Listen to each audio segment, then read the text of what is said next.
जरा सोचिए, सुबह उठते ही आपका घर, आपकी गली, आपकी पूरी बस्ती पानी में डूब चुकी है। गाड़ियां तैर रही हैं, सड़कें गायब हो चुकी है और राहत कैंप जो लोगों की मदद करने के लिए बनाए गए थे वही खुद पानी में समा गए हैं।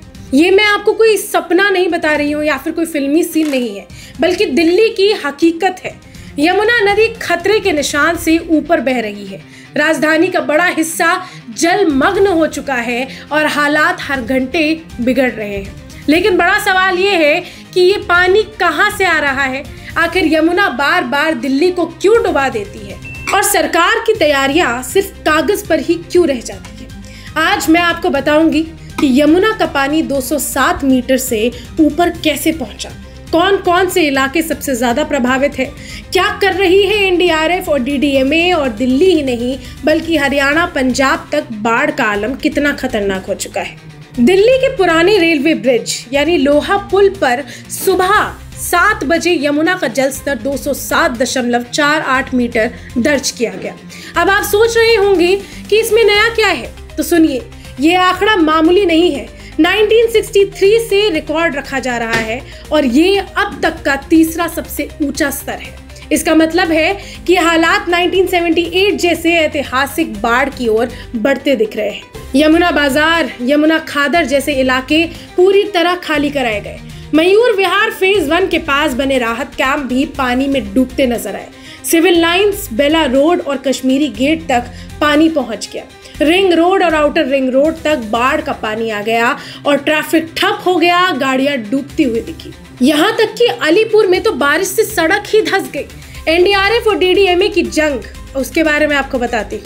एनडीआरएफ ने अब तक 1171 लोगों और 29 जानवरों को सुरक्षित निकाला। 25 लोगों को बोट से बचाया गया।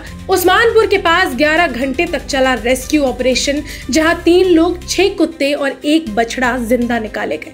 एनडीआरएफ ने खुद ट्वीट कर कहा कि हम लगातार ऑपरेशन कर रहे हैं, सिविल एडमिनिस्ट्रेशन और एजेंसियों से के साथ मिलकर। दिल्ली एनसीआर में बुधवार दोपहर से ही मूसलाधार बारिश ने हालात और बिगाड़ रखे हैं।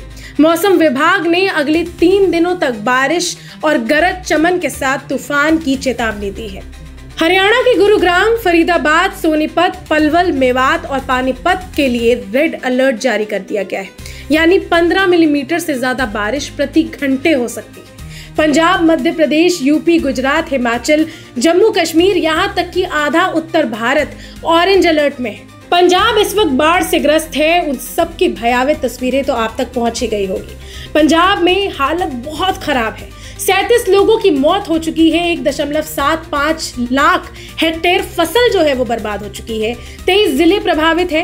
1988 जैसी सबसे भयानक बाढ़ का डर भी है। पंजाब सरकार ने 71 करोड़ का राहत पैकेज घोषित किया है। सभी स्कूल कॉलेज 7 सितंबर तक बंद है। लेकिन ये पानी आ कहां से रहा है? यमुना का जल स्तर सीधे जुड़ा है हरियाणा के हथनी कुंड बैराज से और उसके छोड़े गए पानी से। बुधवार को भारी डिस्चार्ज हुआ और देखते ही देखते पानी दिल्ली में पहुंच गया। दिल्ली में 12,000 लोग अब तक विस्थापित हो चुके हैं।